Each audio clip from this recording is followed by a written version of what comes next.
All right, good morning, my people. I think we are live on Facebook as well as YouTube. We promise you guys that we will try to stream on both platforms simultaneously, and thank God we have done that today. So if you do not have a Facebook account, Facebook account, you can definitely watch us on YouTube. So thank you guys so much for joining us once again. We have a wonderful host, our mother, our sister. You will not believe what we have to offer today. So put on your seatbelt because we are about to take off. Sister Costa, can you see if they are is on? It's on? Okay. All right. Thank you.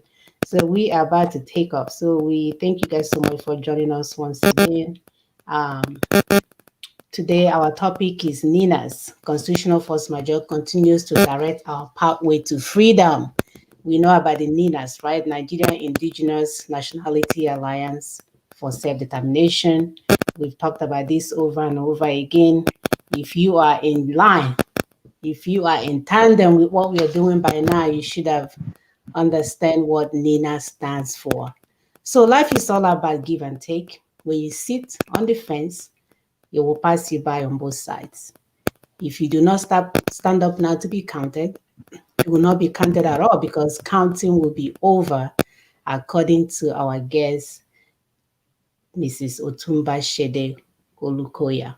At this point in time, we have defeated the title deed by which we are decimated, according to our brother Tony Nadi, the Global Terrorism Index 2018, 2018, that was compiled by the Institute for Economic and Peace, one of the four terrorist organizations who were responsible for the 10,000 deaths in 2017, resides in a country called Nigeria.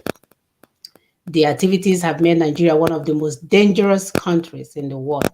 Over the past decade, they have counted for 44%, 44% of all the terrorist deaths. As we continue the countdown from the December 16, 20 Constitutional Force Majeure, join us today to welcome back our sister, our aunt, the real Amazon of our time, Otumba Shade Olukoya. She's the treasurer of Ilana Omo Udua. I was practicing all night. And the chairman, Center Steering Committee NINAS. She'll be shedding some light today on the following issues, which are how constitutional force majeure, so we're going to be referring as that as CFM, has liberated the indigenous people of Nigeria from the killer headsmen. Yes, we have been liberated, y'all. What autonomy means to the various people of Nigeria, which we have never experienced in our lifetime. We're also going to look at the importance of self-defense as an integral part of self-determination. And lastly, we are going to look at commencement of self-governance for the ethnic nationalities of Nigeria.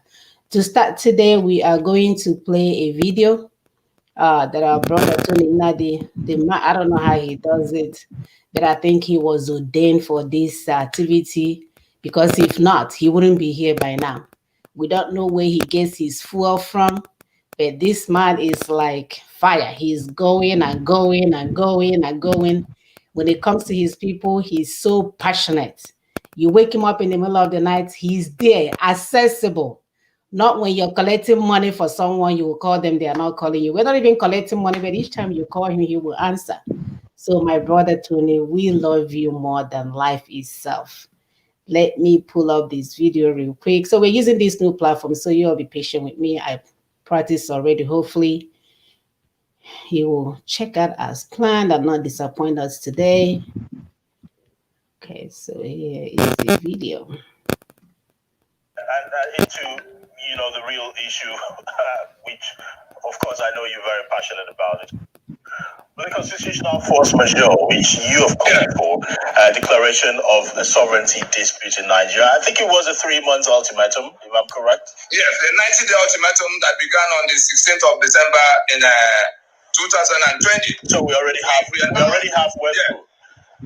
How far have we gone in terms of your engagement? And most importantly, what a whole lot of people are asking you is the legal standby for these particular demands which you're making.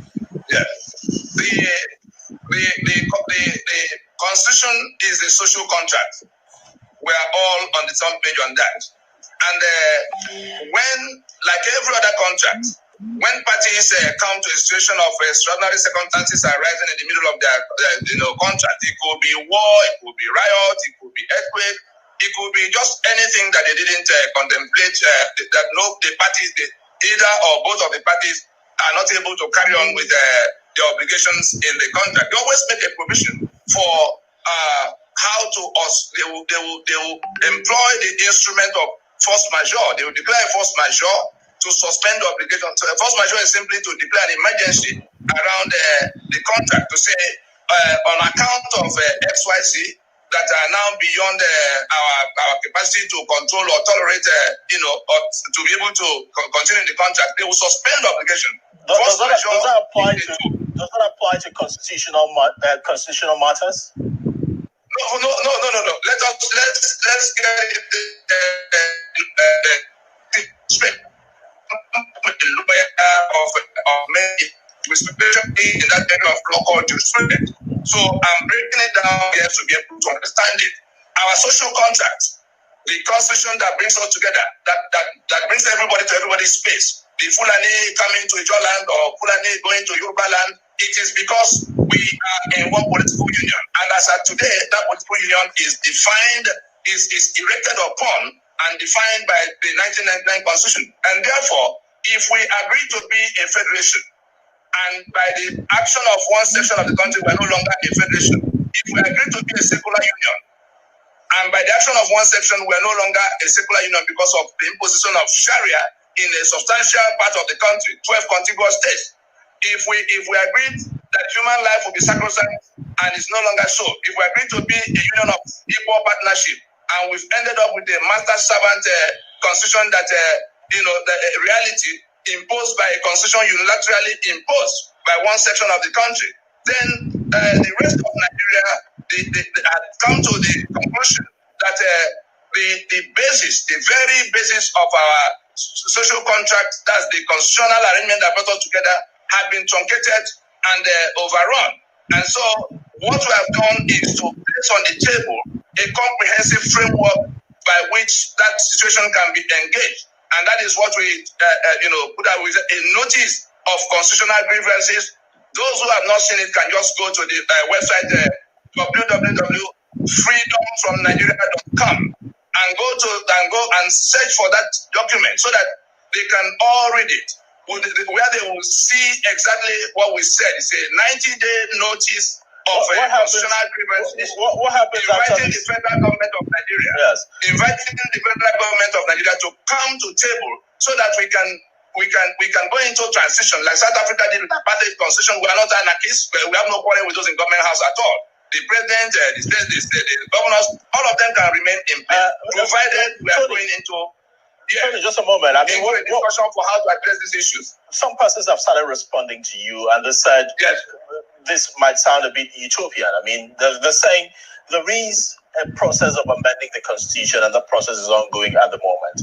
Memoranda has been, let us not waste time on that. People. Let's not waste time on that at all. Let's not waste time on that at all. I just said we have an answer for them that they can use to enlighten themselves. The legislative mandate of the National Assembly does not include constitution making. Period. Section 14(2)(a) of your constitution even admits it, that sovereignty belongs to the people from whom government, through this constitution, derives all its powers and authority. And further to that argument, just a moment, further to that argument would be the fact that... Let me land so that our listeners can understand why we say the National Assembly has no business with what, and they know because we have engaged them privately in the last 15-20 years. And they have chosen to continue the treason introduced by Absalom Abaka in 1999 when he put our signature on a document that render us slaves in our lands. And in that claim that we, the people, agreed upon and enacted that constitution, is the preamble to that constitution. Compare that preamble to the decree number 24 by which the constitution was introduced. That decree spelled out step by step how they came about the constitution. that they set up a committee that went round, and that most people in the committee, most people wanted a return to 1979 constitution, which by itself, again, was not a product of the people, because Obasanjo, introduced and made 17 amendments to the finished work of the Constituent Assembly of 1977. And so, both the 79 and the 99 are products of imposition. Supreme Military Council with no reference to the people, and then it turns around to claim that we the people, meaning we the Ogoni, we the Ijo, we the Berom, we the Tiv, have submitted our lands and our people, we the Yoruba, into the union called Nigeria, and that we have made the constitution that will govern the affairs of that union. We never discussed, we never submitted, we never articulated or wrote any of these provisions that have now become liability to us, because it is on account of that constitution that everything, including the killer herdsmen we see now, it is because the security of the country is now centralized in the hands of a federal government that has no capacity to get anywhere. It is that exclusive list on that constitution that put all the guns in their hands and forbid the states from organizing their own security. It is that constitution that took all the assets of the constituent components that belong to them in a federation. Is that constitution that took away their right to even elect who will govern them. There's an INEC still in Abuja who can then decide that's a madman that will govern you, because they process only those they want to process. In all of it, every single thing, the corruption we talk about, it is that constitution that creates it. If we made the constitution as claimed, because the issue here now, talking about amendments on the subject matter, are illiterate on the subject matter, whether they are professors of law, and I challenge you to bring them to TV so that we can disgrace them publicly. Anybody who is a lawyer. Tony Nadi, yeah, we don't want to disgrace people on TV. Yes. We just want to engage in a conversation. Yes. Let's talk about you said the National Assembly, as it is, doesn't have constitutional powers because to amend the Constitution, because according to you, the Constitution should and can only be enacted or amended by the people. Let's get the basics. Let me just throw this. We're not saying they have no right to amend Constitution. We have no Constitution to amend. That is our claim. The document on the table called 1999 Constitution, the extent that we did not make it, and they say we made it. And it is that document that is responsible for every single thing we are complaining about, including the killings going on. And they sit in Abuja, hanging on to that fraud, hanging on to that forgery, hanging on to that imposition. So what happens after the 90 days? Tony Nadi, let's move forward. What happens after the 90 days? What will happen? We wrote it into the proclamation. We said that if after 90 days they don't come halfway to meet the people complaining, the majority in the country that are dying, that are now faced with existential threats, if they don't come, that we will reconsider our allegiance to that constitution. Anybody can read that to mean whatever they choose. I can tell the country this morning that the impediment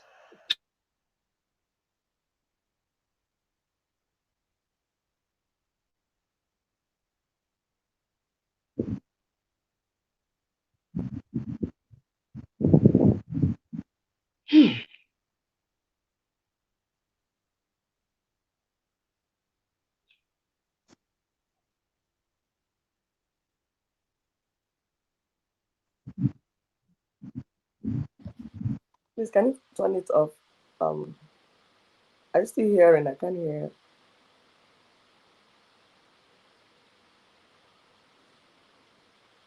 Now you are muted. You are muted. Who, me? No, Sister Muna. Okay.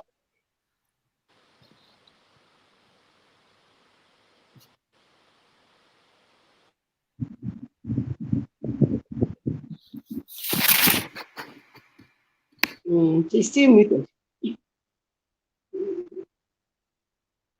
Okay, I'm sorry. All right, so today is our first time using this wonderful platform. Do not embarrass me on air. I don't know why he muted my mic while I was showing the video. Maybe he didn't want us to have interference. So anyway, sorry about that. So we're going to have the rest of that video posted on our page, Facebook page, only because I'm not sure why it stopped playing. But you can see from that Kai Kai channel, we were able to pull out this 10 minutes part that Tony played. If you listen to the other one, is so modern, my dear. So we tried to use our video to copy the other part of it, but as you can see, it did not work in its entirety. I promise you do not want to watch all that Kai Kai channel. So as we move forward today, I am going to, I think I have a second video to play. Actually, let's have our host go ahead. I guess go ahead and introduce herself. Please, Mrs. Otumba, go ahead. Good evening, everybody, or rather, good morning, good afternoon, good evening. Because we are all in different time zones. Can you hear her? Can you hear me? I can hear you. Yes, I can. Okay. And Sister Muna has she's muted herself again. Anyway, so my name is Otumba Shade Olukoya. You know, and like you said, I'm the treasurer. I did not touch that mute button. You didn't touch it. But can you hear me?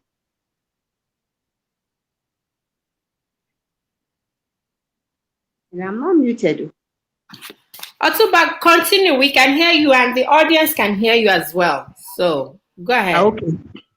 Yes, I'm the treasurer of Ilana Omodua. And we are in the fourth Ilana Omodua.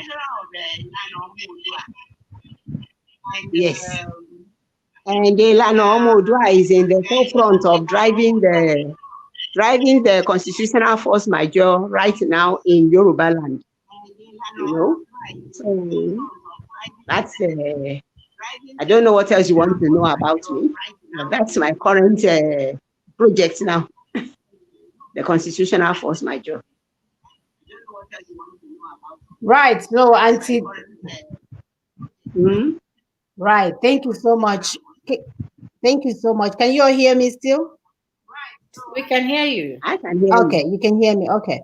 All right. So thank you so much. We just wanted you. She has been here before, so she's returning back anyway. We just wanted people to get to hear directly from her, because she's going to give us, load us up with the information that we need to get to our final destination. So let me go ahead and play the second video.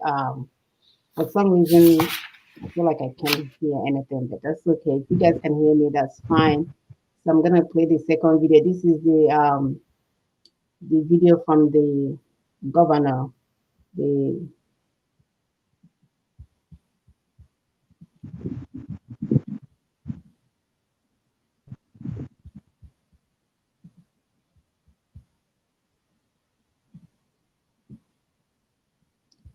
video from the Fulanis. I'm sorry. So let me pull that up.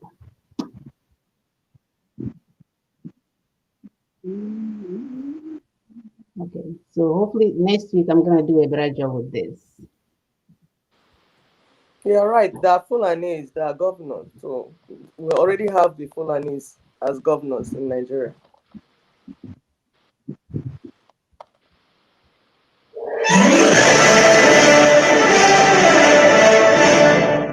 Yeah, hello, wonderful people, viewers and subscribers all over the world. When we talk about they use their machete to cut it off so I can have access to the yam bank.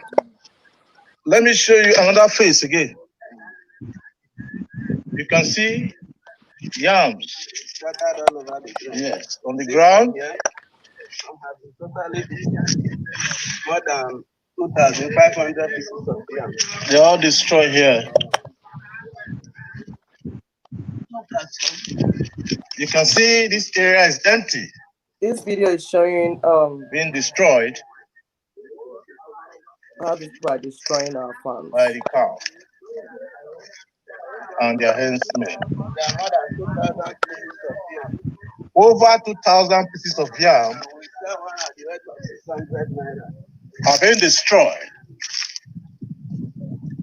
Yam You said? We sell one at the rate of 600 naira. Okay. Yeah.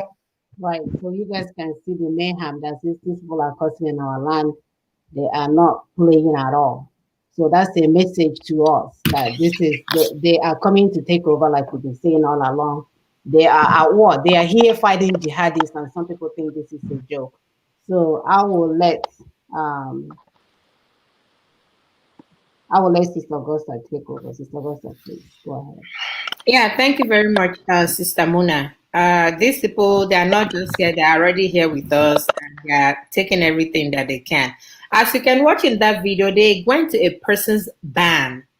This is not just his farm, but they went to where he had, you know, the way you stack up yams that you are getting ready to sell.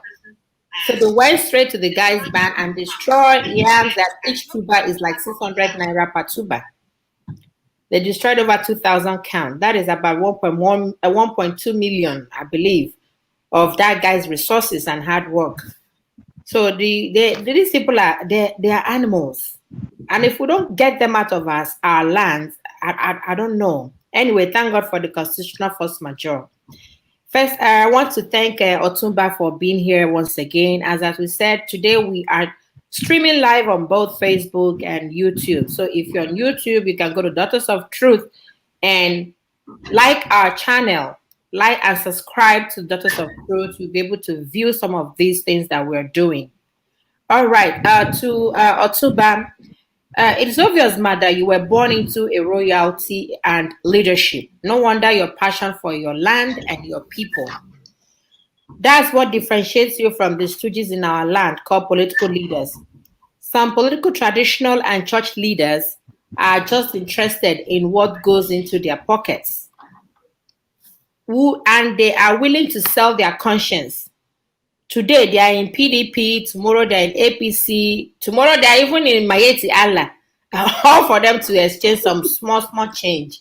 That doesn't benefit even them themselves. It doesn't benefit them because at the end of the day, they will come back and hold them at their neck for even betraying their own people.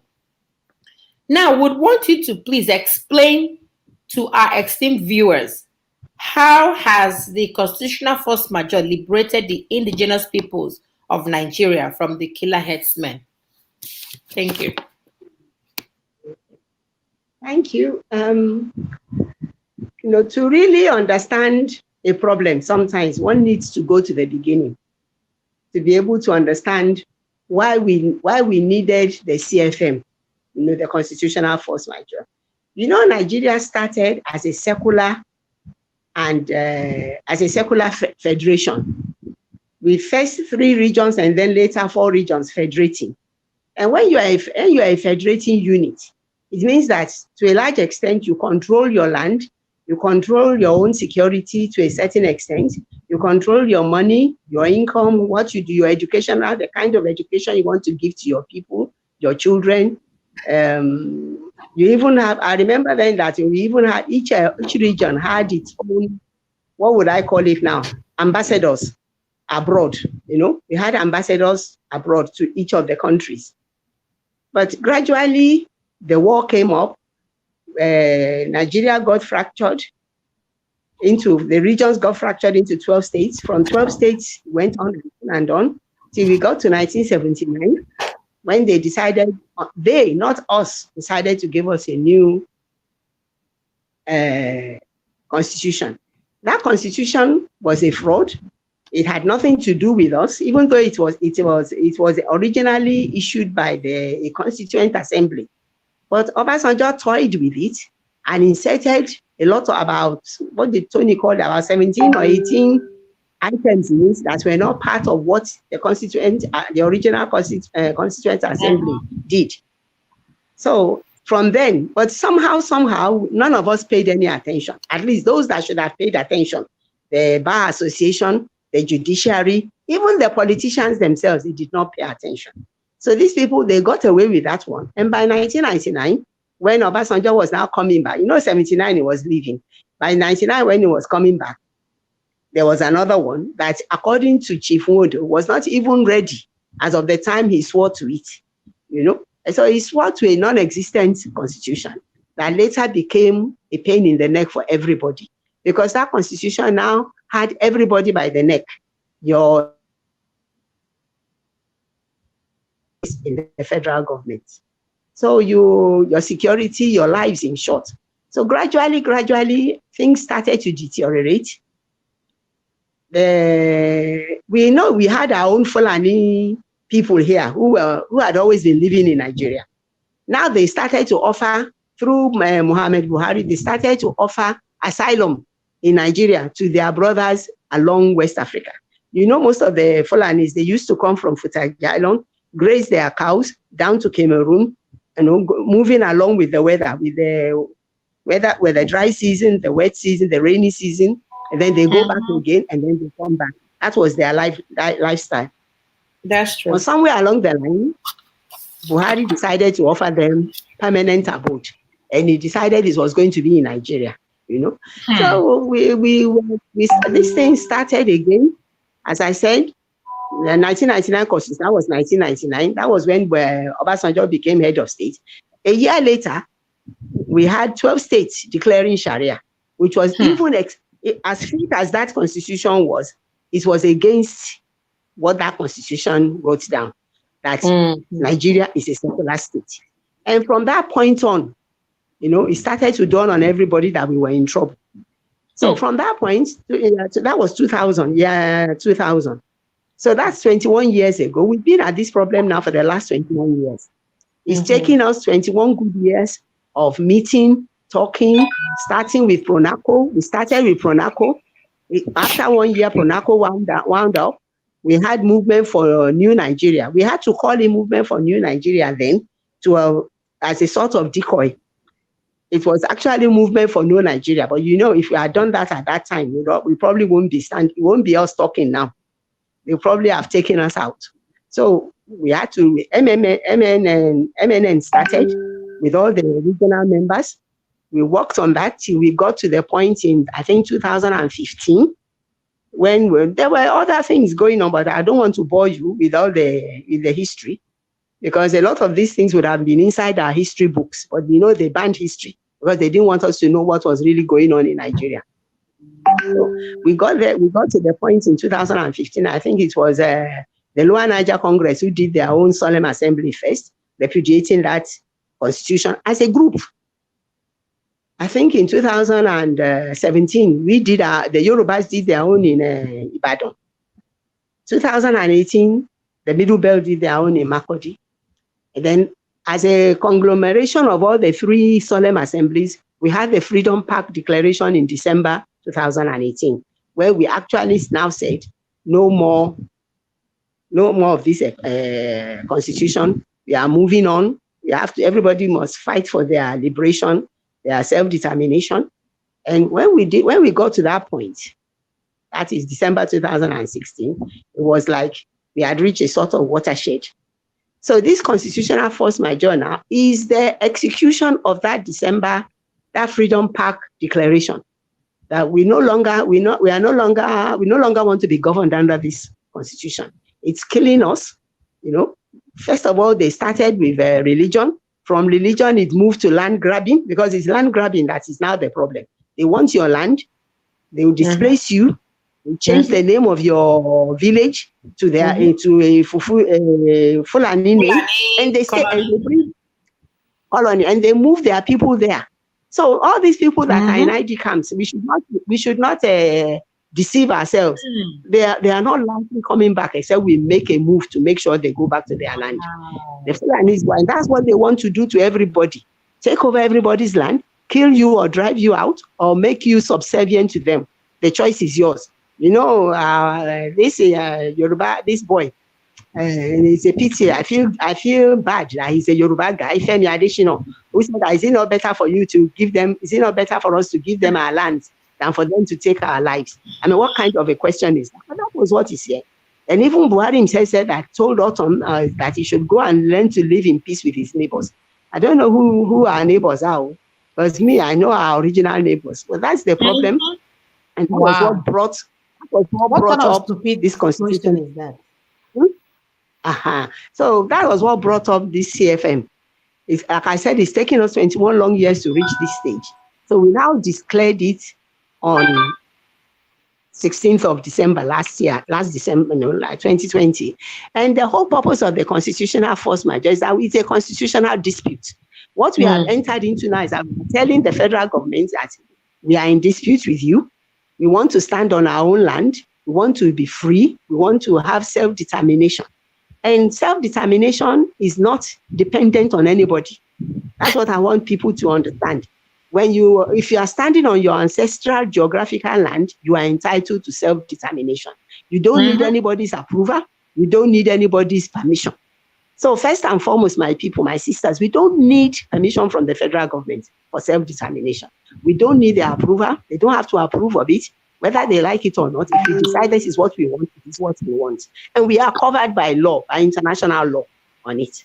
And that is why it has more or less liberated us. Because under normal conditions, from that December 16th, you know that what they would have done if it had not been covered, they would probably have moved in, brought in the army, brought in the police, brought in whatever, to decimate us, to pick us up, to tell us we can't do this. But if you notice, there has not been one single word from Abuja.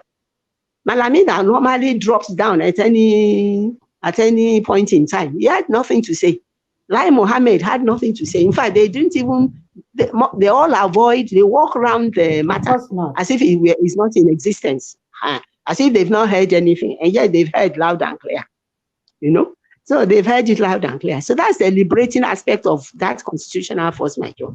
It leaves you free to sit down and repackage your lives, repackage your destiny, try and see what you want to do with it. How we are going to what we are moving forward doing, what we are going to do moving forward, and everything. I hope you understand what I'm talking about. That that's the liberation aspect of it. Nobody can touch us. If they fire one gun, one bullet, they are in trouble with the international community. Even we ourselves seeking that liberation, we cannot fire bullets at them. It's a matter of negotiation. If they want to talk, it's negotiation. But if they don't want to talk, then everybody is free to do whatever they want to do on their land. So I don't know if that explains it well. Yes, that explains it so well. Sister Muna, you want to play the other video? And Otuba, please, Yes. where you can steady your camera so that we can see you. Okay, you can see my face. Okay. Yes, ma'am. When I'm talking, sometimes I tend to get carried away. I tend to get carried away. Oh, can you turn is your phone correct? Can you turn it? Is there where you can turn it the other one? Okay. Let's see. It should be able to go, but I don't know. Let me just see.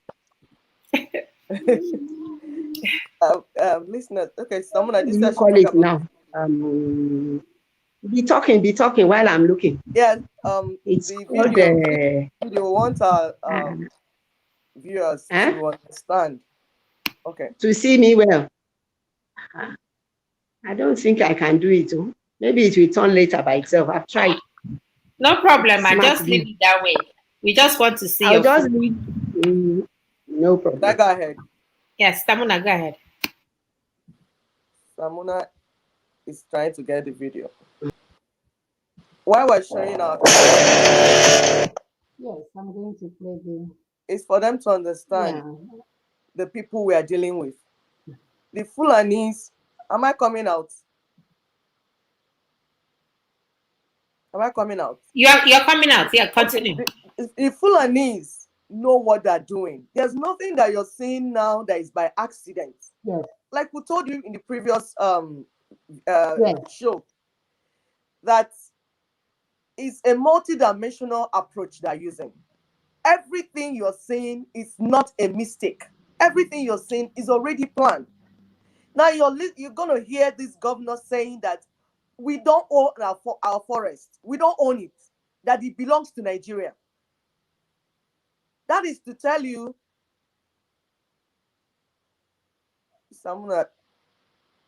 the video not coming up? That is to tell you that they know what they're doing. They first of all made sure that they corrupted all the systems in our land. Nigeria, as defined by the 1999 Constitution, has become a criminal enterprise.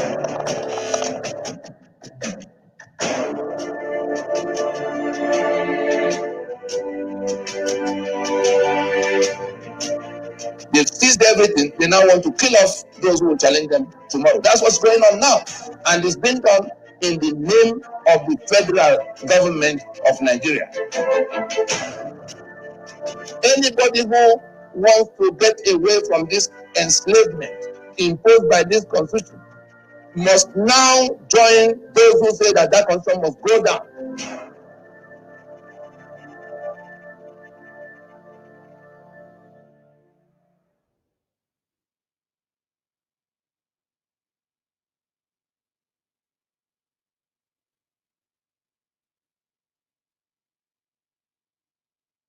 Which I agree.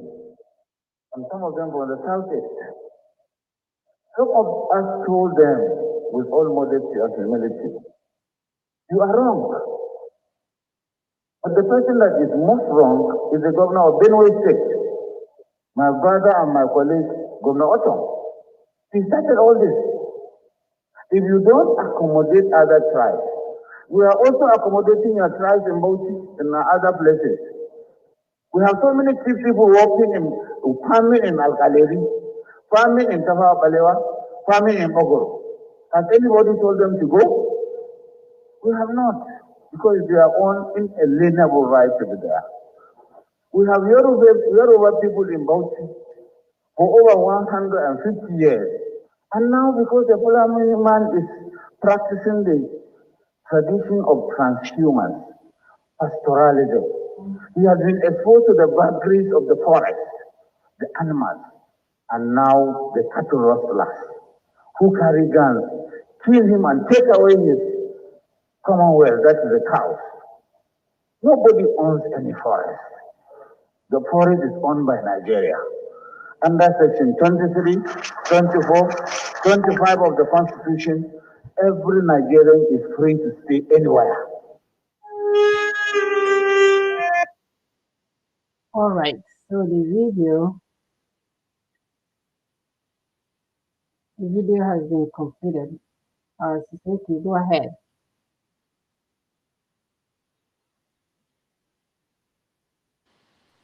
So Augusta, I think it's going out ahead. Yes. Can Okay. you hear me, Augusta? Yes, I can. I can hear you. And Yeah, thank this is you. very funny. So I'm no longer hearing myself. I'm no longer hearing. No, I'm not hearing you you're guys good. at all.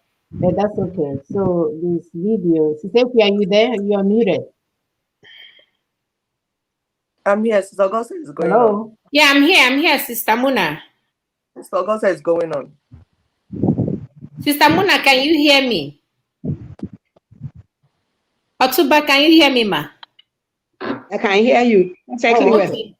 Okay, good. So, thank you for coming back. Now I And it's better now. can. I have to put this earpiece to hear you.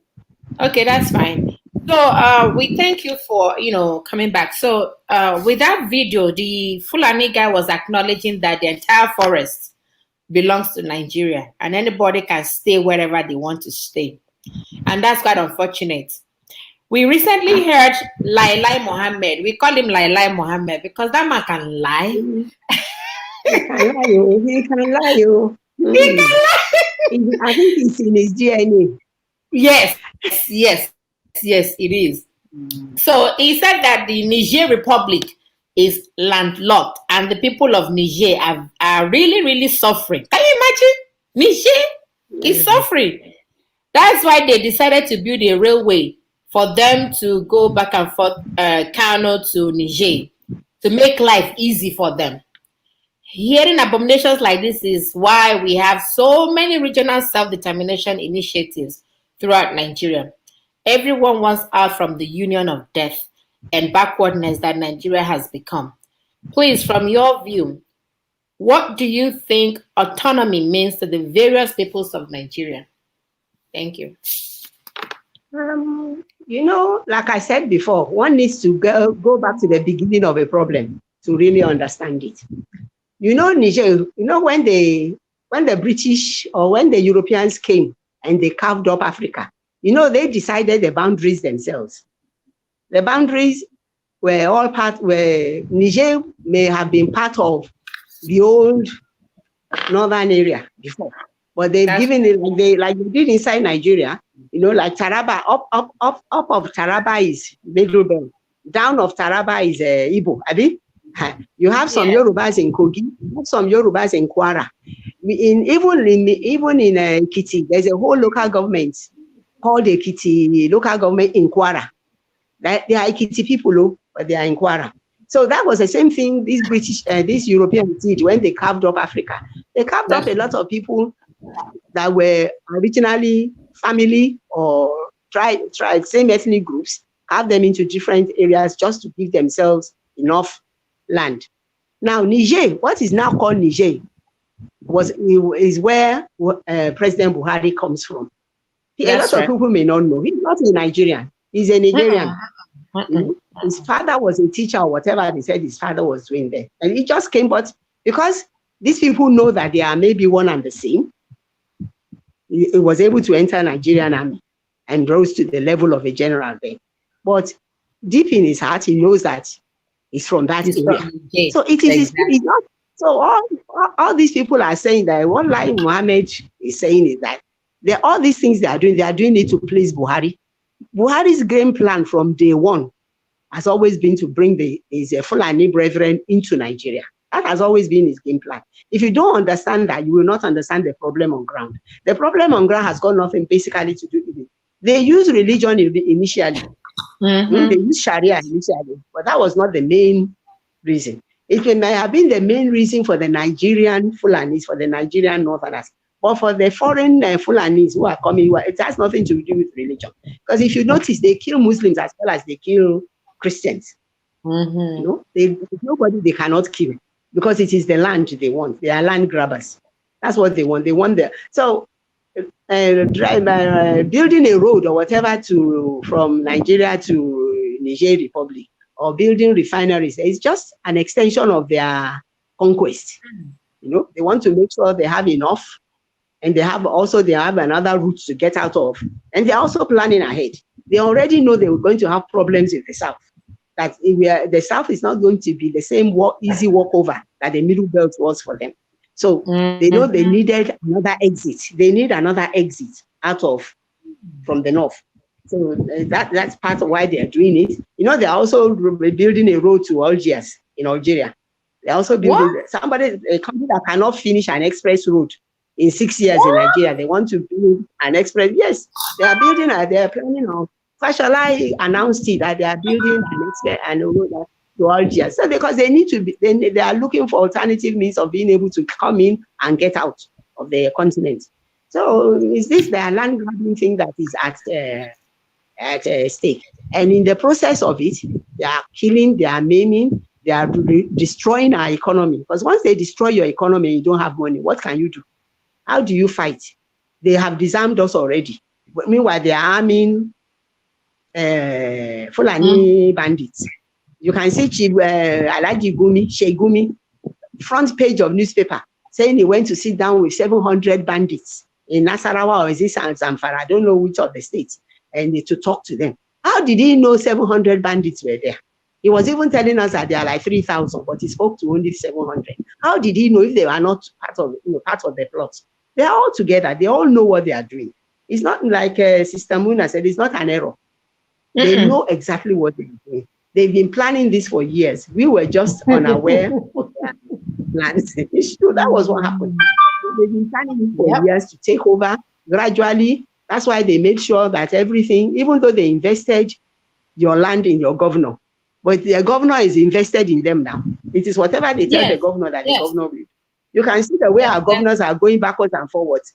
Today you can go. Today is their country, and we are not sending them out. How can my forest, those forests are special forests because there you have your cash crops, you have your timber that you sell, you have the wild animals you are keeping to keep your environment environmentally friendly. Ecosystem friendly. It was when we were doing all this that I discovered that we actually have elephants in Ijebu. I never knew we had elephants here before, but we do. And I'm sure it won't only be in Ijebu. But these people, when they go there, they'll kill all these wild animals for food. They'll burn down your timber, cut down your timber and use it for firewood. Use all the grass and all the green things there for food for their cattle. Not caring what happens to you. And then if you talk too much, they kill you off. So what we now need is, since that is their game plan, our autonomy that you're asking about, autonomy means, I don't think there are 2-3 meanings to autonomy. Just like, all the people saying that, what do you mean by restructuring? Why do you mean by autonomy? Why do you mean by the evolution of power? They are just being mischievous. They are playing around the issue. They are dancing around the issue because they don't want to come straight to their point. Autonomy is autonomy. When you have autonomy, your land belongs to you. What you do with your land is yours. The education of your children is yours. The taxes you impose is your own decision. Whether you decide to give visa to XYZ or ABC is your own decision. Look at the way they opened our borders to Fulanis. Look at the way the Bauchi governor said about 2 years ago, was it last year, that all Fulanis in West Africa are Nigerians. How is that possible? How is that possible? That's the way they say. So now the same man is saying that they own everything. It's the same governor that said that. I say now that they own our forest. How is that possible? A forest that, number one, does not even belong to the federal government. It belongs to. He said they are fluid. They have to the fluid everywhere. They're like water. No, that's even under that fake constitution, your forest belongs to is entrusted to your governor. It's not to the federal government. No land belongs to the federal government. All land in Nigeria is vested in the governors, and once it's vested in the governor, it means it's vested in him for his people. So I don't know where their own is coming from. So autonomy is autonomy. Don't listen to them. Autonomy that means the same thing, that you are in charge. That if you have to make a security decision, you'll be able to make it. Or you don't have to wait for Abuja. And if you catch a thief on your land, Abuja cannot phone you and tell you, release that man. You understand? This is what is happening now while there's no security in Nigeria. If you catch a headsman or you catch a bandit, they will tell you, they will phone, leave them. There was a report in the papers today about a DPO shooting an Amotekun officer because he arrested bandits. What kind of nonsense is that? So those are the things that if you had autonomy, it will not happen. If you have autonomy, it won't happen. Autonomy simply means being in charge of your territory. It does not mean different things to different people, my sisters. It means the same thing. In Majeure land, it just depends on what your assets are. Like in the Southwest now, the ports is our asset. In Lower Niger Congress, you have your oil and your gas. You have your the Midwest. They have their this Ethiopia river that they are dredging for ships to go in. Everybody, the Middle Belt, they have their waterfalls. They have beautiful waterfalls there. Beautiful waterfalls. They used to be called the food basket of the nation. Yes. So they can produce food, but now there's no food in Nigeria anymore. If you know how much food costs now, how much it takes to eat a decent meal, and these people they don't care because our money is there for them. They make millions a year. If one yam of tuber costs 5,000, they can still afford to buy it. You understand? So I don't think there's any difference in what autonomy means to anybody. Every region needs to be in charge of its region, from taxes to education, to health matters, to whatever, name it. Everything. If in a federating unit, you just decide between yourselves that, okay, what do we give the center to do for us? And once you give it, it is what you give the center to do for it that you pay them for. You give them a percentage of your earnings. Not that they will take everything first to Abuja and then redistribute it. A Kano state that is destroying beer bottles and everything still collects a VAT collected on alcoholic drinks from the south. They don't say they won't take that money. They take it knowing fully well it is from alcoholic drinks. What kind of principles do they have? You can see they don't have any principles. So everybody's autonomy is based on being in charge. Once you are in charge of your area, you have autonomy. So regional autonomy is regional autonomy. It has no special meaning, but it's just that each region has different wealth. your wealth is different. Like we have the pots, you have this one, you have that one, but whatever is on your own ground in your area belongs to you, and you should have full control over it. That is autonomy. Thank you very much, Otumba. We are Okay. grateful that you are able to explain all this to us. Please, Mm. our Yeah, viewers, but help us to like and share. If you're watching here, if you just like, you see other people will see the video, they will see the show.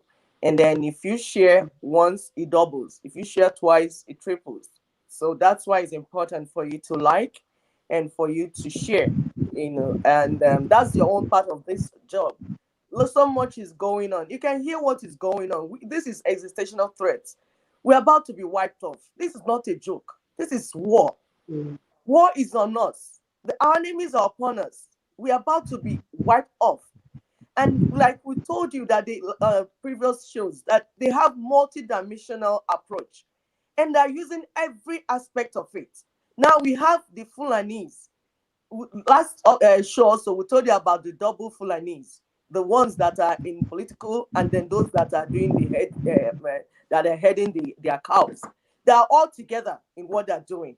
So when you see a governor coming out to say something, trace his roots. He's a Fulani. my sister, there's no difference between them. Àti He's a Boko Haram, Fulani. àti bandit, is the same set of people doing He's the everything. same. They are just giving them different narratives so that people will think they are different people. It's like Yes. they started in the Middle Belt saying header farmers fight. Clash. What is header farmers fight? They've always been bandits. They've always been Boko Haram doing it. It's the same thing. So you don't get It's the same. confused. They are the same. Oh. When you go to Don't let Northeast, them confuse us. exactly. When you go to Northeast and hear Boko Haram, and go to Northwest and hear bandits, it's the same thing. Same thing. If you see Buhari, Yeah. you see El Rufai, you see this one, you see the one that in Bauchi, they are the same cousins, they are the same brothers, they are the same uncles, they are the same on this. So stop getting confused. Viewers, we are talking to you now because so that you understand the importance of sharing what we are doing, so the others will understand and be part of this battle. Thank you so much, Otumba. You have said And so also, much. my sister, let me also add one thing. I told you we have our governors who swing backwards and forwards. I hope everybody listening to me will be able to, because most of them know these governors. They wine and dine with them.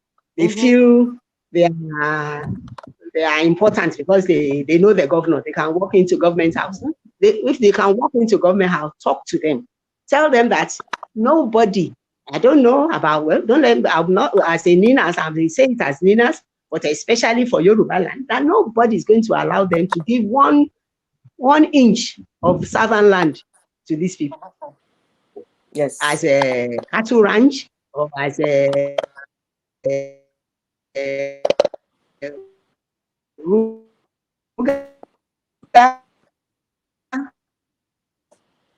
or whatever they call it. Even if it is their father's land that they inherited from their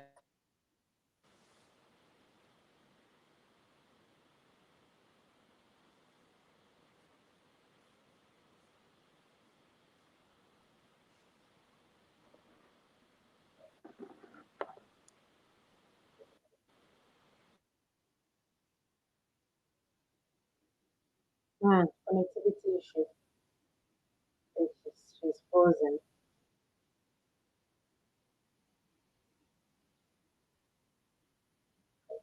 So, why don't you continue while we wait for her to come back?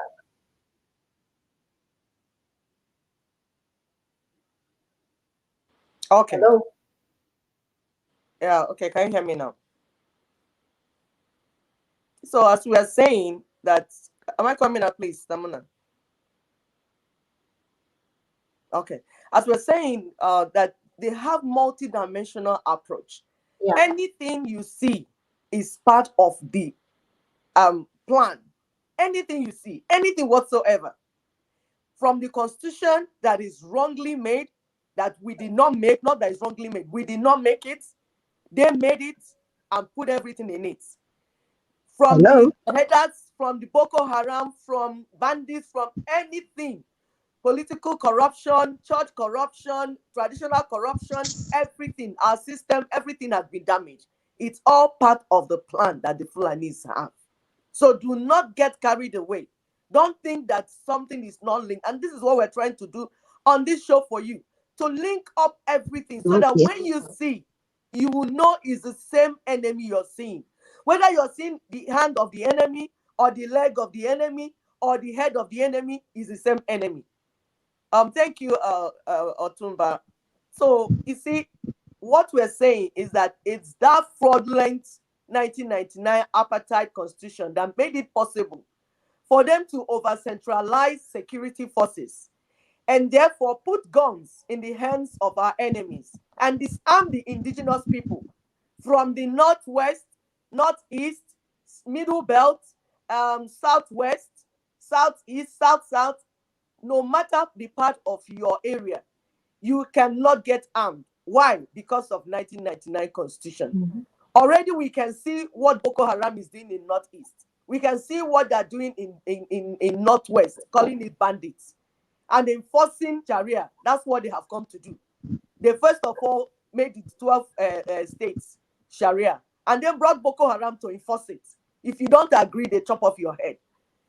No one needs to tell middle belt and south people that these people are coming for us. It's written all over. So Otumba, you see, NINAS is already an alliance. We can see it. It's an alliance for self-determination. We can see people coming together because they have a common goal, which is self-determination, whether you're middle belt. So how do you look at self-defense and self-determination? Is it a part of it? Is self-defense an integral part of self-determination or it's not? Can you please explain to our viewers? Thank you, ma'am. Um, your voice, I didn't hear you very well, but let me quickly confirm. You were asking Okay. about whether self-defense is part of self-determination. Yes, ma'am. I hope you can hear me. I didn't hear you. You can see I was trying to put the phone to my ear. Yes, self-defense is part of self-determination. If you nobody is legal in any law in the world, self-defense is legal. So if people come at you, there's nothing. Nobody's going to expect you to sit down and quietly allow yourself to be killed. This was what they wanted to achieve before when they disarmed everybody. They said even those who had licenses or their guns should bring it, that they will cancel it. Well, I know that some people, not everybody was a fool, not everybody sent in their guns, but quite a few did. You know, in some areas like the Middle Belt, they even took away their machetes, their axes that they use for farming, so that they will not be able to defend themselves. But it is part of self-defense, is part of it.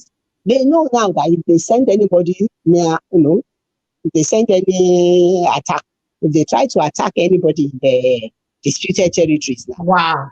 they will fight back. They know. And that's probably why they have not tried. And at the same time, why they are trying to make incursions into villages now. They've tried it in almost all the southwestern states. They fight every day. They go there, kill one or two people, even though it's not on the scale of what they were doing in the Middle Belt. But they are trying to see if they can beat us at it, but they can't. We've gone too far ahead of them. And I don't think they'll find it easy to catch up with us now. So if they kill anybody now, the people will react. Whereas before they wouldn't. And that's one. But I don't know why the Middle Belt were not reacting, because I know the Southerners will not sit down and be killed anyway. I don't think any Igbo man or any Yoruba man will sit down and allow himself and his family to just be, to be decimated like that. And I think they know it. So that's why you can see they are in a hurry now. Every day they try. They kill the 17 in Kaduna. They kill this so much in that, because even the house, they know that even the houses that they think they have dominated over the years, even those people are tired of them. They ran over those people. They destroyed their civilization, destroyed everything. Said they gave them Islam, everything, and yet see the way they treat them. They are first class slaves there. So I think they know that if they don't, they are moving fast to make sure that the houses don't rise up. But I think they will. Everybody will at the end of at the end of the day. So if they tell you self-defense is not for you, don't mind them. Everybody should defend themselves. No human being, if you are going to die, die on your feet. Die fighting, rather than lie down and be killed like a dog or like a cow. You know, self-defense is definitely is part of it. Thank you. I hope I answered that question well, because Yes, I ma, really you didn't hear. did. You did. I didn't hear very well. It was Excellent. very faint. And there's so many ways you can defend yourself. Eh? Right. What did you say, man? She said We there are should many defend ways ourselves. you Yes. can defend yourself. Hmm? No, I think it's your mic that is not because I think I hear the No, others I when they said there's talk. so many ways you can defend. Of course, there are many ways. It's not always by carrying gun. They were even saying it in today's paper that bandits are going to buy drones. Where in the world do bandits buy drones? So you know the government is complicit with these people. Can bandits just go and buy drones and start operating it in our airspace? It's not possible. So everybody should accept the fact that it is the government that is our problem. Not even the Fulanis, it is the government, because they are complicit. They allow them. They too want them to kill us. But what I don't understand is the Southerners amongst them, do they think they are going to leave them after they've killed us? They won't leave them now. They'll be the last to go. You know, they think they are going to stay there. They'll be the last to go. So I don't know why they are doing it. I don't know why they are joining hands with them. Rather than joining hands with their people and standing No, with they their will use them people for now. suya now. They have to eat their suya. Eh? yeah. I said they will use Yeah, them for suya.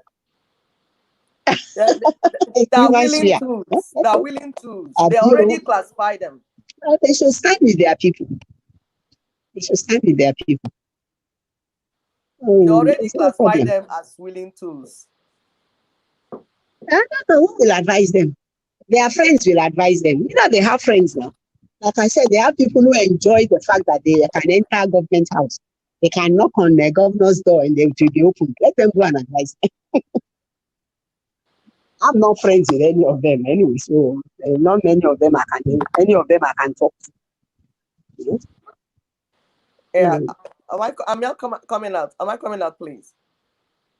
Huh? Okay. Yeah, so I was saying that you're right. Those of them that are from our area, that are willing tools, allowing themselves to be Mm. used against their people. Then, And eventually they will mm, not leave them. They will come for them. Because when you use someone then, against their people, you have a plan. When you're done using that person, you discard him or kill him. So that's what will happen to them. And that's what we want our politicians to understand. So thank you so much for the question about self-defense, because there's this report on Punch, how a US based Nigerian man that was kidnapped by herdsmen, he beat the man mm-hmm, into coma. He mm, beat the people that kidnapped him into coma. And then, yeah, with what he did, two female victims also escaped because they were supposed to gang rape them. So this is all self defense that we are talking about. With all the insecurities, you still see federal government, the so-called federal government. That's why I don't like calling them federal government. They are Fulani governments. It's part of the plan. Their government is not government of the people. It is Fulani government. They put it in place. mm, So because they are there encouraging the northern governors for them to grant amnesty to criminals and bandits. While the ones in the mm-hmm, south, the governors in the south, they make them to shoot anybody that is on peaceful protest, or anybody that is holding stone or holding bottle or machetes. They mm, will kill you. So it's all part of the plan. But what we are saying is that then, our people will eventually run out of patience, because we are not like some other people. Our people are quite different. We know what we can do to protect ourselves. But what NINAS does not want is for things to get out of hand. Like in Somalia, mm, in Sudan, where you have different warlords, eventually came in. Some are fighting left, some are fighting right. So NINAS wants a well coordinated self-defense, a well-coordinated action in anything we are doing, just like they did in South Africa. After bringing down the apartheid constitution, they went into transition. So that's the type of thing NINAS wants. So with CFM behind us now, we have 1 month to go. Otumba, please, what do you think? Do you think it's time for ethnic nationalities in the South and Middle Belt to commence some form of self-governance, at least to protect their people? What's your opinion, man? I don't know if you heard me. It's quite possible, and we are working on it. Right now, in the force majeure itself, we put it there quite plainly that all our sitting politicians, that is all those in office now, governors, senators, down to local government councillor, up to Buhari in Abuja, that they are all to stay there because we don't want anarchy. You understand? They will stay there. A few months or more, 1 year, they're going to stay extra, won't kill us. But at the same time, we'll be setting up our, like you said, a sort of interim government. They can work with them. I would like to believe that each of our sitting governors will probably agree to work with us at the end of it. When they see what the situation on ground is, they will know that 2023 is gone and there's no hope that way. So they may, if they don't, we'll have our own. We are working on it, but we cannot give you we cannot make the details open now. But that part of the sitting of those in office now, we have no quarrel with them. They will stay there for as long as it's possible. For as long as we are working this thing out, they will still stay because police have to be paid, civil servants have to be paid, governance has to go on. Like you said, we don't want a situation where you have warlords all over the place. Warlord in this area, warlord in that area, everybody defending their area. It leads to confusion. So we don't want that. We want an organized, peaceful, seamless change. And the only way we can do that is to leave those in power now to stay there. They can stay there. We have no grievance with them. Our people voted them in, whether mistakenly or not, they voted in. So they can do the job for us. And I believe that most of them, during that period, they will come around. Some will run. Some will buy tickets and run and disappear because they know that they can see the trouble coming. Some will join us and work. And some will try to infiltrate us. But we are ready for all of them. Whichever one, whether they want to run away, they want to join us, or they want to infiltrate us, we are ready for all of them. Don't worry.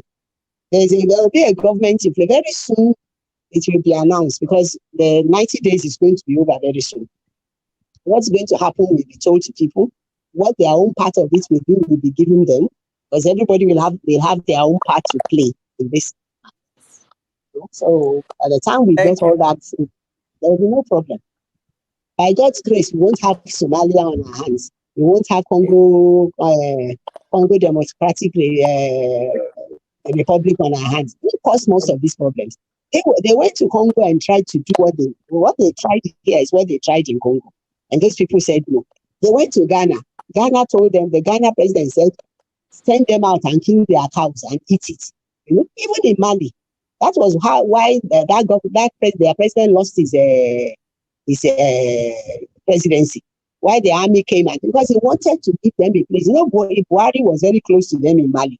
So he was talking to them. They even sent Jonathan there as an ambassador of peace to go and talk to them, to allow the Fulanis to stay there.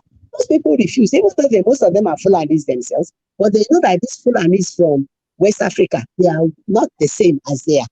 They are wild. They have no respect for human life, no respect for the sanctity of anything. Because I still believe, in as much as people may not like it, I still believe that our own Fulanis in Nigeria that we have lived with for years, they have become urbanized. You understand? They know the value of living peacefully together. That's why people keep saying, but Fulanis used to go with stick now. They never carried guns. It wasn't them. It was those from the Sahel that came with all this wahala. But it was Buhari that caused it, because he promised them a homeland in somebody else's land. He promised promised them a homeland, and they came in to fight for it. So that even now, Buhari, what these men are doing is beyond the people in Abuja now. They can't control them anymore.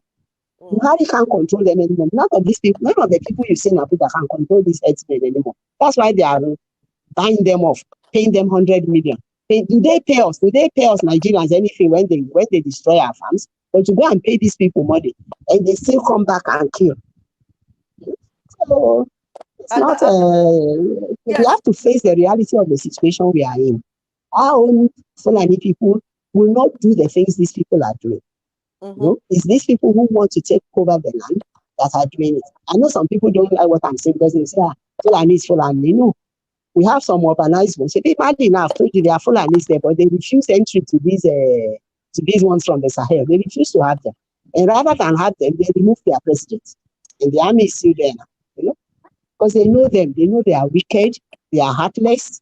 In fact, I don't even know. Let me even say they are soulless. They don't have souls. Because I can't imagine the pictures we see, the videos we see on the screen, that another human being can treat another human being like that. Kill another human being the way they do it. So the sooner we get our act together, the better. And make sure they have no space in our land at all. Every region should make sure those people don't have space. Even though it means that we may have to fight to get rid of some of our own Fulanis too. But eventually, all that one will correct itself. Thank you very much, ma'am.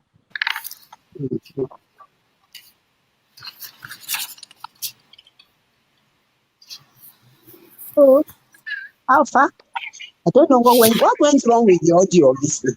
Somebody must be tampering with this thing. I hope it's not like Mohammed. And he's Minister for Information. Anytime they don't like what you are doing, they move in and try to block you because the thing just went off. In that place, anything is possible. Anything is possible. Yeah, they can only do as much as they can, but we are focused on what we are doing. So, no problem. Yes, ma'am. And also, but your last statement that even though it affects the Fulani from our side, the truth about it is that your last statement, when you explain, you said that even though even if it's going to affect the Fulanis on our side, that is the Fulani from Nigeria. But the truth about it is that Fulanis are not even indigenous to that country called Nigeria. They are not part. They are not. They are like visitors that were allowed to. They were welcome to come and stay. And instead of them to stay quietly and do what others are doing, they are trying to grab the lands. These were the people that were strategically placed. Exactly. They were strategically placed. When they came as Babiala. Before you know it, they are now our ministers. They are now our if you go to President Sef. If you go to Lagos, if you go to the Ports Authority, they are the controllers of the port. They are everywhere. They are everywhere. So they are not indigenous in any way. They are not part and parcel of that contraption that the president wants. So we want them out of. They just have to go out of it. That's why I said. It will affect our own. Yes. Our own Fulanis who are where it will affect. There's no way it will not affect them. They have to go. I mean, we cannot have a Yoruba land. We cannot have an independent Yoruba land and have Fulanis running our ports. We cannot have an indigenous Lower Niger conference and have Fulanis in your central bank. Is it possible? It's not possible. No. So, like now, your NNPC is run mostly by Fulanis. When you have your own, when you are in autonomy, will they be the ones running it? They won't. So that's why I'm saying that it will affect them. It's a pity it is going to affect them. We just have to go.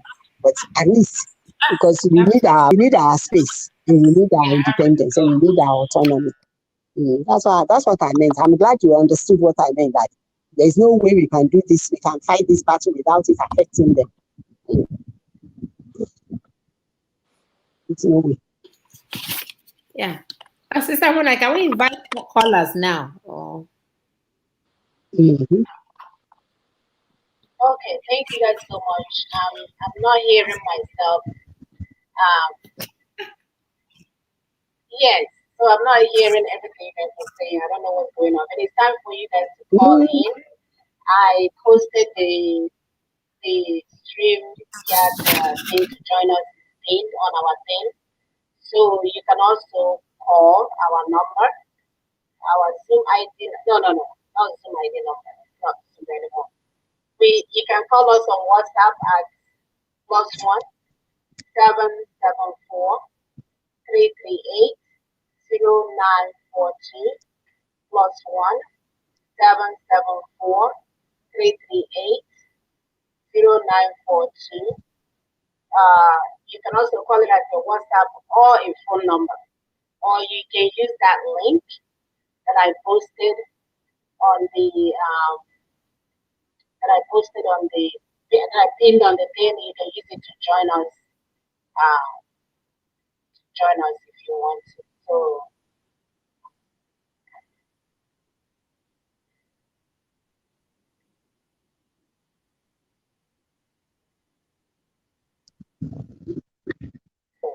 yeah. Anyway, that's it. I'm really struggling with this today. It's not that serious again. It's I just feel that it's appointed. So the information is there. You can either use it to join us, like I said, or call. The phone number has been pinned as well. So use those two information to call. If not, sisters, do you have anything else to add?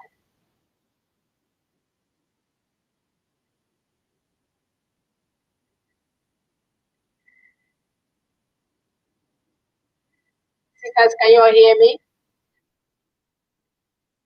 I can. Hello? Can you all hear me? Yeah, we can hear you. In case you can hear us, I can hear you. Though a little bit muddled, but we can hear you. So what did she say? Callers that want I to think call. it's her last question. Then if we could Okay, hear about her. caller. It's for callers. Okay. Okay. Yeah, it's for I was callers. asking, do you have anything else to add? And nobody said anything. No. Oh, she wanted to ask if we have anything else to add to it. Sister, can you hear her? Me? No, I'm asking Sister. I can hear, yeah. Okay, good. Yes. So for callers, the number was pinned there.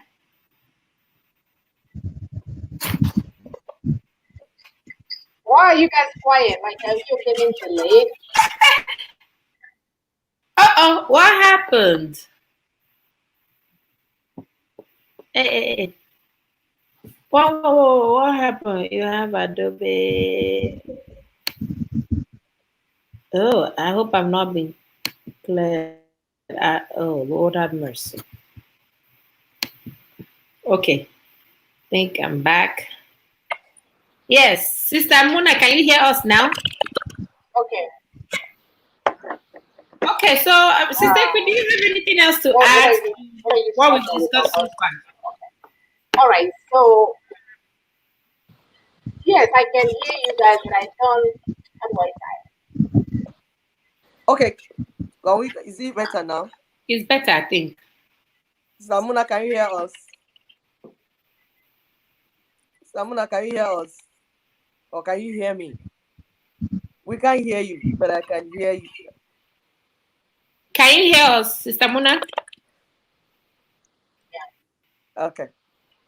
I think she can hear. I can hear you guys. So Sister, Okay. could you let's while she's working on it, let's if we have anything else to add while we're waiting Yes, on. yes. So, okay. Okay, go ahead. It's gonna be all right. That's one thing I know for sure. You know, no Yes. matter what anybody is trying in any little corner or whatever, it's gonna be all right. Because the people have arisen. We the people. We the people. We are the people, the owners of the land. You understand? My people will say that the rat does not eat the cloth of somebody that is awake. If you are awake, rat will not come in and bite your clothes. The only time that rat can do that is if you are sleeping. But we are awake now. Mhm. We have arisen. We the people. We have woken up. In the time of ignorance, certain things we overlooked.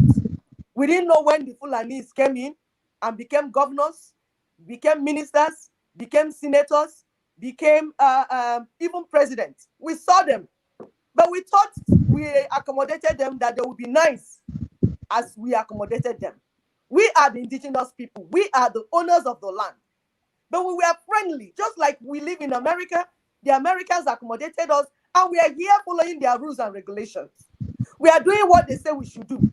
We are not here trying to kill off the Americans. No, that is not what to do to the people that welcomed you.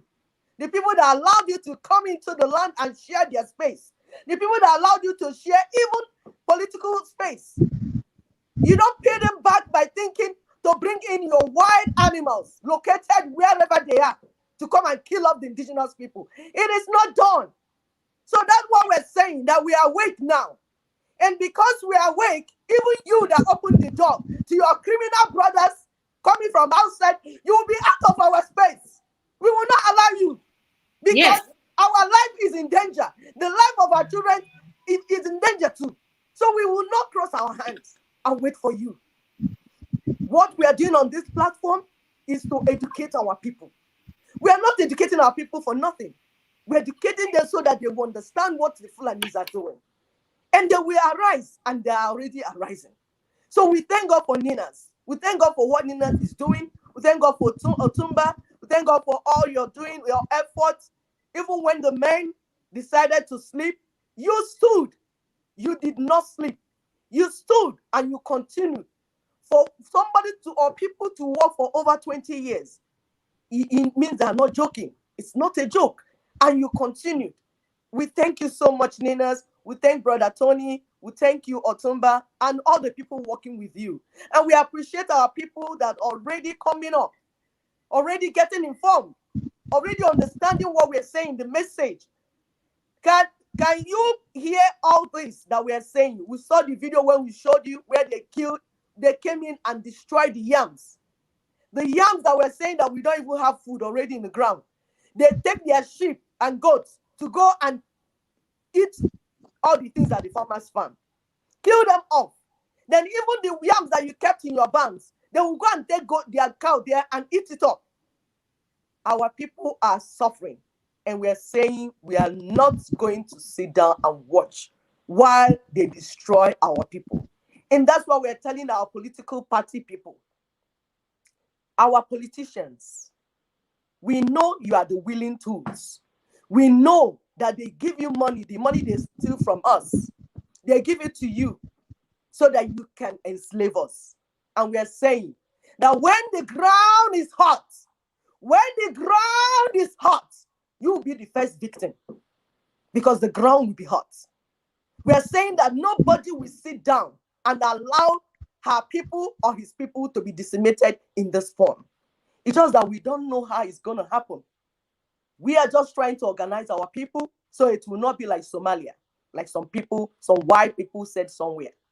We don't want Somalia, because the properties on the land belong to us. We built them. Like the Igbos, after the Civil War, they gave us 20 pounds. Not each family, it's 20 pounds, those that have accounts. The rest of the people that took their money and gave to their brother and said, put in bank for me, they lost everything. We lost everything. Out of the ashes, we rose. We built what you can see in our land by ourselves, self-effort. And we are saying we will not allow anybody to destroy what we have built. You will not bring war to our land, and you will also not bring Fulani terrorists to our land. Both of you. You bringing war, you bringing Fulanis, all of you. We the people, we say no to all of you. So the politicians, close your shop. Because our house is on fire. 2023 election is the last thing we want to hear. That's not what we want to hear. So close your shop. We need to settle these things that we have right now. When we are done settling it, we have our constitution, have our referendum, then we'll begin political activities. For now, it's not politics. There's war on the land. Thank you, Sister Mona. Thank you, Sister Augusta. Thank you, Otumba. Yeah, sister, we thank you for that. As you Sisters, rightly, our well politicians said, that they Sister should close. Mona. Yes, the sister we meant. Yeah. Mm. So the politicians should Thank you close so shop. much. I think we have Are someone. you back on? Okay, sure. Yes, they should. We are going to start that very soon. We are going to enforce that very soon. You know, they started the validation. They started the validation APC. As APC, if yeah, everything is normal. Can you imagine? as if everything is politics. Exactly. They've started. Because We they have want to Right. because they want to bring in their Do we Fulani. have They the want caller to their now? Fulani brothers to be registered of the votes. That's what they want to do. Sister Muna, do we have the caller now? Mm.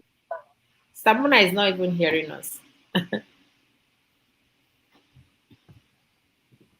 Do we have the caller now? Okay, we have a caller. We have a caller. Can you hear me? Yes, Okay. I'm here. Okay. This is Luso. Go ahead, Mazi. Good morning. Good morning. Good to hear from you guys this morning. I have been hearing close shop. However, I have not seen any movement towards closing that shop. So my question now is, how do we enforce this closed shop among our people that want to dine with these people, and to continue to get their favor, like becoming governors, our governor, even when we don't elect them?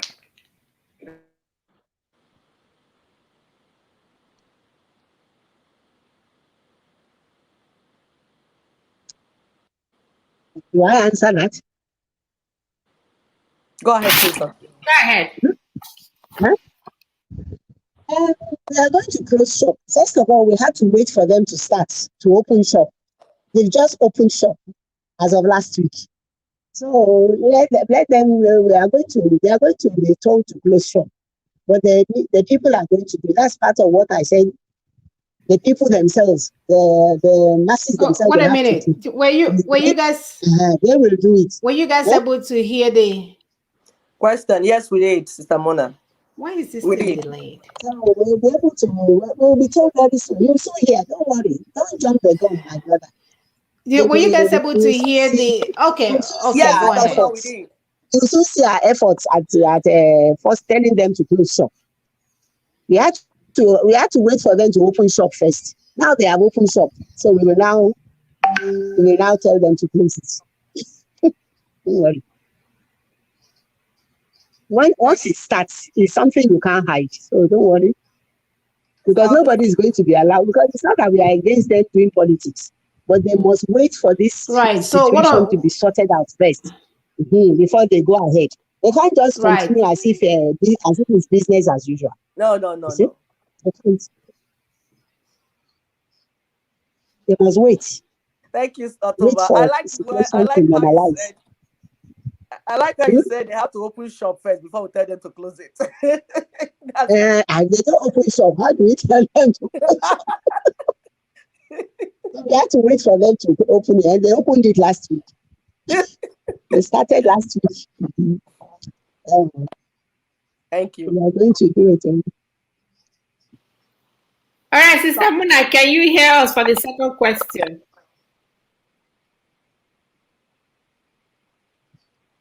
It's a little bit delayed with Sister Muna. I don't know. Yeah. Somebody Is is there giving anyone interfering with the audio.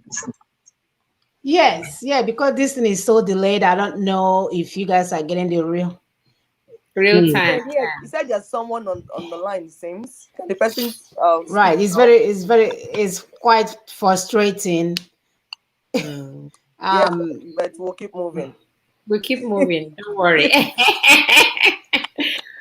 No, so the guy on the line was asking about closing shop. He said, what can we do to close the shop? And I think you guys have already answered the question. Mm-hmm.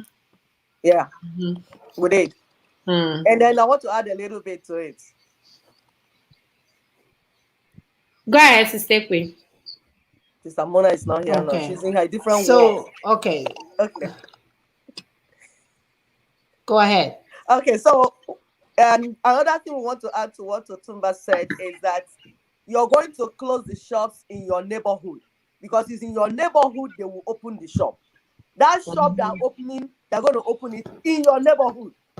The politicians will not open the shop at Abuja. It's in your neighborhood. And you living in that neighborhood is the one to tell them, Oga, close your shop. You know the here? You know here said they say close shop. It is now your responsibility to tell that malam that is opening shop near your house. Close your shop, Oga. They say make you no open up. I don't know if people understand our message. Because NINAS is at the national level. And we told you people that each region has a section of NINAS. In Middle Belt, you have Middle Belt Congress. In Yoruba land, you have IOO. I tried to run away from the name. Ilana Omodua is not hard. It's hard. The people that are showing their people the road to freedom. So that's what it means in English. So they have that. And then in our area, we have LNC. The LNC is a Congress, Lower Niger Congress.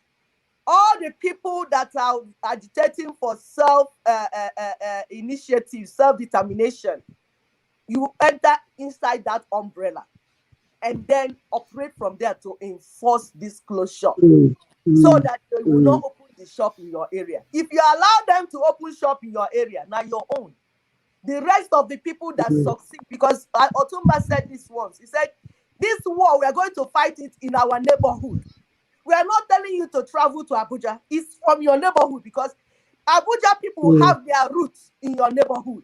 That evil plant, that evil tree, the root of it is in your neighborhood, in your backyard. So it's your responsibility to uproot the root of the evil tree from your neighborhood, from your backyard. My people, are you going to allow evil people to leave their roots in your land? I don't think I will allow any evil roots around my area. I don't know about you. Thank you. Stamina well articulated. I know well articulated.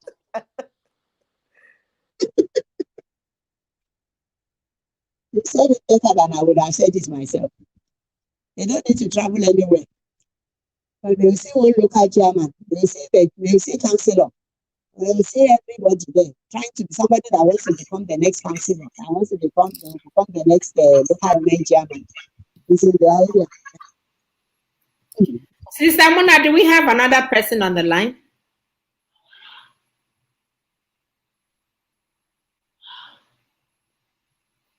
Oh, no voice, no audio from Sister Mona. We may not have too many questions today because I've tried to make this thing as simple as possible. I didn't go into all the section, this section, that they need to ask.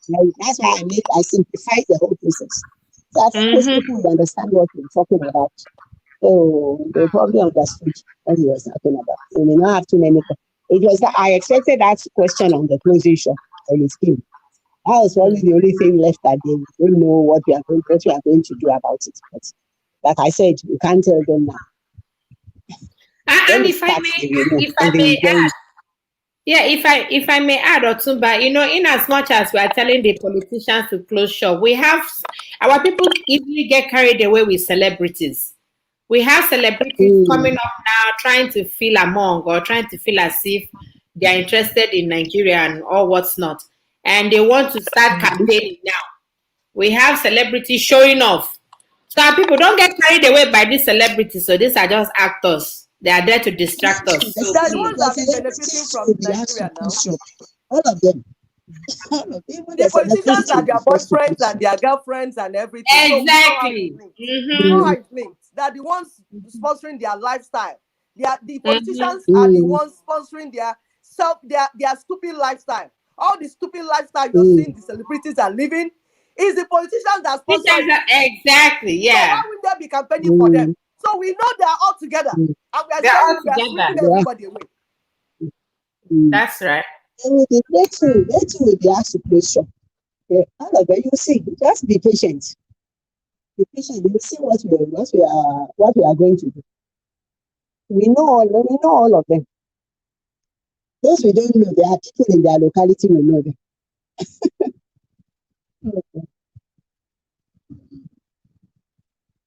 Yeah, Sister NINAS Mona, we can't hear you. I think Sister Mona is trying to. We can't hear you. correct. Yeah. We can't hear you. Is there a caller coming?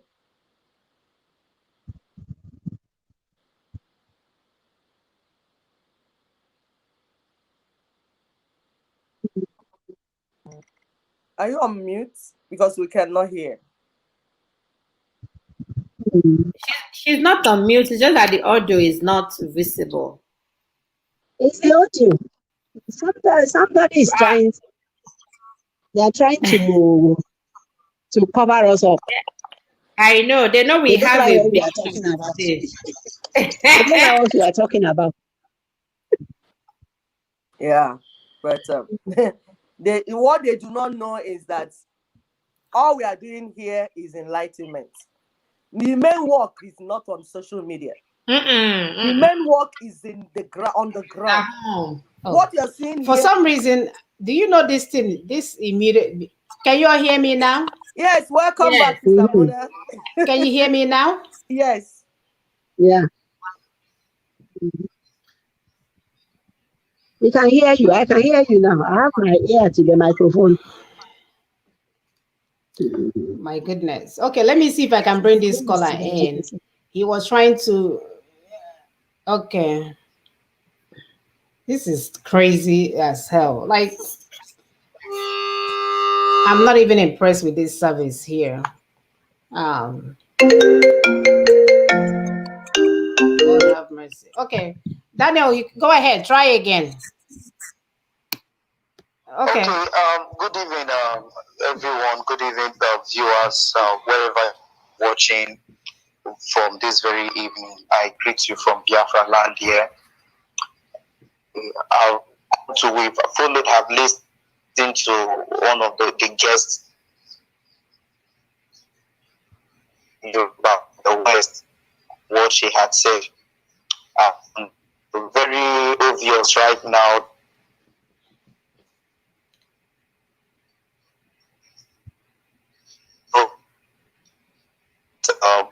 With concerns to the land action.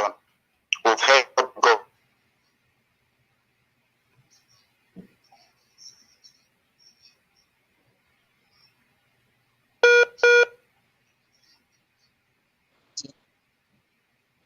This is what we keep telling our people.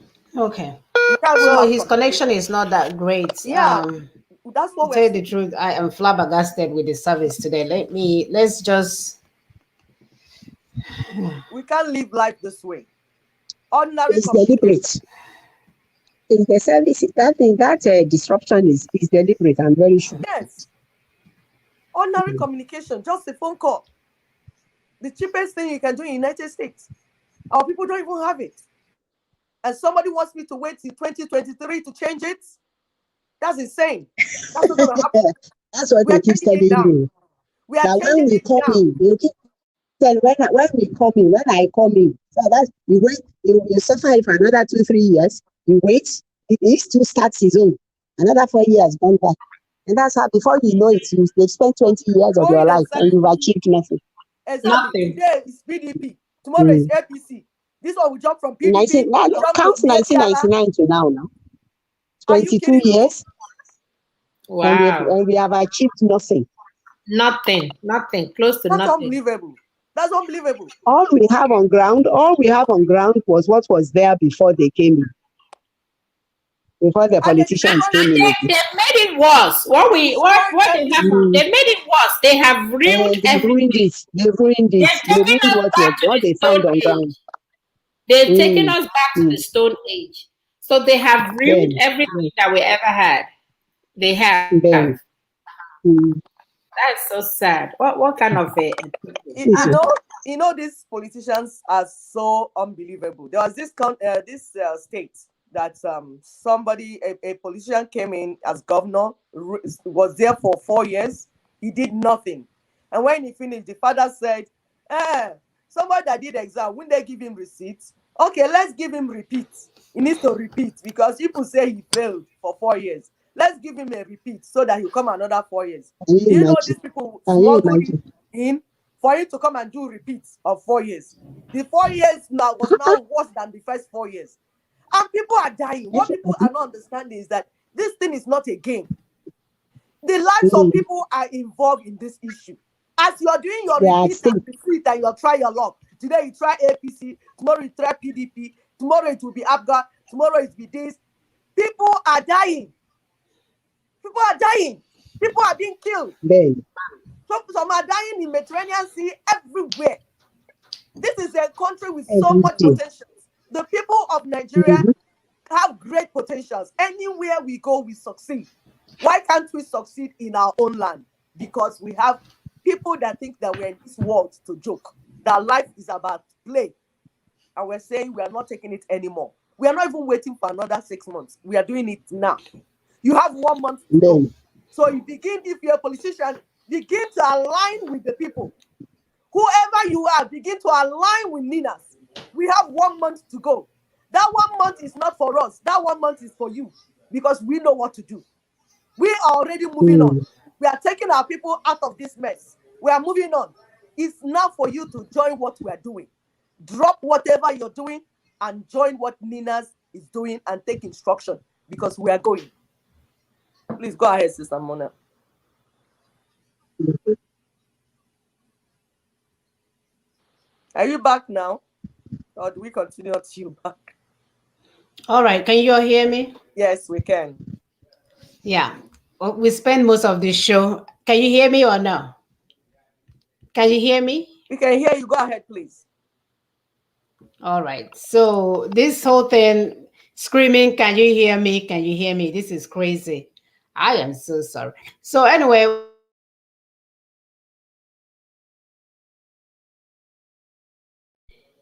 saying is already muted me. So I'm pulling up our PowerPoint for the day, and this PowerPoint has the 5 demands for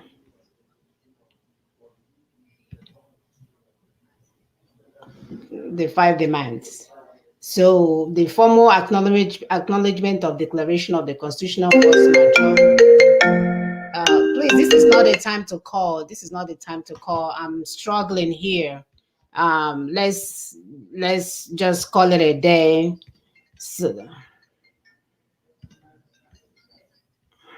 Is it okay to take the call? I don't know.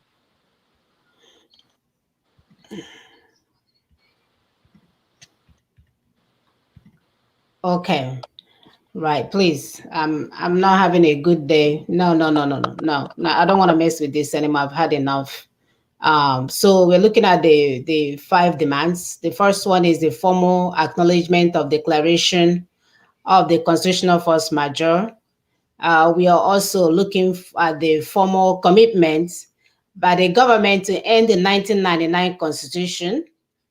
And the third one being formal announcement suspending further general elections under the 1999 constitution, formal invitation or formally invite NINAS to discuss transition process, which is a no-brainer, and then implement time-bound transition process. We have 30 days, guys, to get these things done. This is a no-brainer. The so-called people or the handlers of Nigeria, they have messed us up for the longest time, and we are asking you guys to no longer waste time and hurry up and implement these services or these demands so that we can get to our final destination.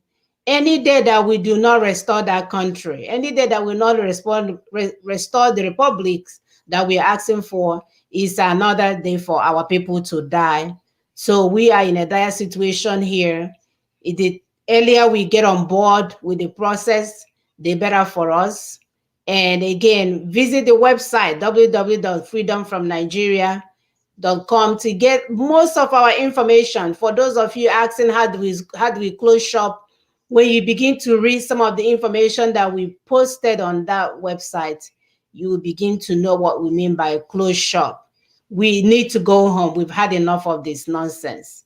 So thank you guys for joining us. Hopefully next week will not be this complicated. I'm not sure when I practiced with this thing, they made it seem so easy, but today it got hijacked by someone. All right. Thank you, sisters. Please go ahead. Thank you, Sister Mona. Thank you, our viewers. We'll now say a summary in Igbo language so that, because we want to make sure that we get to the grassroots. We have people that are working on the ground. And Sister Mona, please, do we have a flyer, a pamphlet, a copy of it so that people will look out for it again? Because it's coming to your neighborhood. It's coming to your area. We're starting from, we are not just at the top. We're getting to the neighborhood and it's coming to your area. You jump in when the vehicle gets there. So, ndị be anyị ndewonu, daalụnụ. Ndị otu, ndị NINAS, ndị a na-akpọ NINAS. Kedu ndị bụ ndị NINAS? Ndị NAS mụ na gị, anyị nwa. Ndị nwe obodo, ndị nọ n'etiti, middle belt. Ndị nọ n'ọdịda anyanwụ, ndị Odudua. Ndị nọ na ọwụwa anyanwụ nke side anyị, south east, south south. Anyị niile kpọkọtara ọnụ wee mkpụrụ ha na-akpọ NINAS. So ndị NINAS chọrọ ka ndị gọọmenti etiti nabata emume Constitutional Force Majeure emere n'ụbọchị 16 n'ọnwa Disemba n'afọ 2020. Emume a ga-adọtu ajọ ntọala ahụ ndị Fulani ji egbu ndị mba etiti, ndị mba ọdịda anyanwụ na ndị mba ọwụwa anyanwụ na Naịjirịa. Abụọ, ha chọkwara ka gọọmenti etiti kweta na ọ bụghị ndị nwe ala Naịjirịa dere ntọala 1999 na ọ bụ ohi ka ezuru ndị nwe ala. Nke atọ, onye ọkụ na-agbabe ya anaghị achụ oke. Ọ bụ ya mere ndị NINAS jiri wee gwa ndị gọọmenti etiti ka ha jidegodu breki n'okwu ibinye aka n'akwụkwọ na itinye vootu nke 2023. Ha gwakwara ha si ka ha kpọọ ndị NINAS, ndị nwe obodo nzukọ ka e wee kpaa maka otu a ga-esi wee tinye gọọmenti nnọchianya a na-akpọ transitional gọọmenti. Nke ikpeazụ, ndị NINAS kwukwara na ha chọrọ ka eyiwe gọọmenti nnọchianya nke a na-akpọ transitional gọọmenti, nke ga-eneba anya ma lekọtakwa referendum a na-achọ ime n'ogbe n'ogbe. Otu a ka ndị mba South Africa siri wee mee nke ha, ihe niile wee dị mma. Ndewonu, daalụnụ ndị be anyị. All right, thank you, Sister Ekwe. Now to the Yoruba version. Àkọsílẹ̀ tòní, NINAS Constitutional Force Majeure CFM. Ìkíní, kí ìjọba àpapọ̀ orílẹ̀-èdè Nàìjíríà kí wọ́n jẹ́wọ́ pé àwọn ti gbọ́ ìkéde CFM. Ìkejì, kí ìjọba àpapọ̀ orílẹ̀-èdè Nàìjíríà kí wọ́n fara mọ́ ìparẹ́ òfin ìpínlẹ̀ 1999 Constitution. Ìkẹta, kí ìjọba àpapọ̀ kí wọ́n dá dúró láti dìgbò lábẹ́ òfin ìpínlẹ̀ 1999 Constitution. Wọ́n ní láti dá dúró torí ká nípa ò ṣe mọ́. Ìkẹrin, kí ìjọba àpapọ̀ kán pe ìpàdé àwọn NINAS láti jíròrò lórí bí a bá ti ṣe transition process. Ìkarùn-ún, kí ìjọba àpapọ̀ kí wọ́n fi time bound transition process, nǹkan tó àwọn òyìnbó ń pè ní time bound transition process, fún àwọn regional blocks, fún àwọn tó fẹ́ referendum àti plebiscite, àti àwọn regional blocks fún àwọn tó máa negotiate pẹ̀lú the federating units. A ní 70 ọjọ́ fún àwọn ìjọba àpapọ̀ kan ní láti ṣe gbogbo kìíní. Ó kù 30 days to go. Ẹ ṣé púpọ̀. Thank you, Sister Muna. I think we can continue. Hello, Sister Muna, can you hear me? All right, thank you. Yes, this was okay. Thank you. Yeah, thank you so much. Yeah, this thing has. I'm talking. I'm here. You can hear me? I don't know why it's delayed. This is ridiculous. Who views a technology like this? Like, ew. This is awful. I'm not even happy with this. So hopefully it will be better. I don't know. You know, most of the people that we see, actually, they do more than 3 people. I guess I need to do a little more research. So sorry, our guests. I'm not an IT guru. I'm only doing this for my people.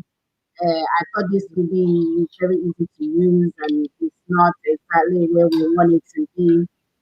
We are so sorry again. But next week, hopefully, it will be a smoother thing next week. So thank you for joining us. We will see you guys next week. Please share. The reason why we invested in this platform was to be able to do simultaneously on YouTube and Facebook. So hopefully we'll work out, because we want some people that do not have access to Facebook to also have access to the show. But if you help us to share, even if there's 20 people and they share, that's 40. That 40 people share, that's 80. So it multiplies. So thank you so much. Don't forget to click the notification button so that they will notify you, especially on YouTube. I think the Facebook part, I don't know if they're playing games with the buttons. So thank you guys and have a wonderful weekend. Hi, Ayesha. Ayesha Noye is one of our top sharer. We love you, Ayesha. Thank you so much for your hard work. You're always on point. We also want to thank Sylvester Okonkwo. Sylvester Okonkwo is always, anything we post, he's there sharing. We also want to thank Emmanuel and Nadi. Isi Momondu. So we thank all our people for your good work. We are doing this to our people, so we are all in this together. Any way you can help us to get the information out there, we'll appreciate it. Thank you so much. Bye-bye. Bye.